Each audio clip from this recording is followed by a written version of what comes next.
চলুন আজকে একটা ভিডিওতে আপনাদের স্বাগত। তো আজকে মার্কেট ভালো মোমেন্টাম দিয়েছে। নিফটি প্রথমে ডাউন সাইডে আমাদের একটা এন্ট্রি দিয়েছে, তারপরে আপ সাইডে একটা ভালো ভালো মোমেন্টাম দিয়ে এসছে। তো আশা করি সবাই প্রফিট করেছেন। তো আজকে একটা ঘটনা শেয়ার করি আপনাদের সাথে। আমাদের এক স্টুডেন্ট, নতুন স্টুডেন্ট, ট্রেড করছে সবে। তো সে একটা SMS করেছে আমাকে যে দাদা, সেন্সেক্স নিয়েছিলাম, সেন্সেক্স 140 সামথিংয়ে নিয়েছিল, তো 170-এ বেরিয়ে গেছি। এখন দেখছি সেটাই 570 যাচ্ছে। ধরে রাখলে কত প্রফিট হয়ে যেত। তো এই একটা কমন জিনিস এটা সবার থাকে যে এক্সিট করে যাওয়ার পরে ট্রেড, এই মার্কেট এখানে গেছে ওখানে গেছে, ধরে রাখলে কত প্রফিট হতো। তো এই চিন্তাটা সবারই আসে প্রথম প্রথম। তো এই চিন্তাটা একটু বন্ধ করুন, কেননা আমরা আলটিমেট প্রফিট কেউ ধরতে পারি না। কেউ একদম বটমে বাই করে টপে এক্সিট করতে পারে না। তো এটাই বেটার যে অ্যাটলিস্ট প্রফিটে বেরিয়েছি, লস খাইনি।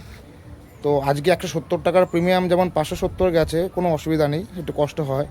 কিন্তু যখন এমন অনেক দিন গেছে যেখানে আপনি 170-এ প্রফিট বুক করার পর সেটা আবার 100-তে পড়ে গেছে, তো ইটস থ্যাঙ্কফুল টু গড, ভগবানের কাছে ধন্যবাদ যে অ্যাটলিস্ট প্রফিটে বেরিয়েছেন। তো এই আফসোসগুলো আস্তে আস্তে বন্ধ করুন, কারণ আফসোসের তো শেষ নেই মার্কেটে।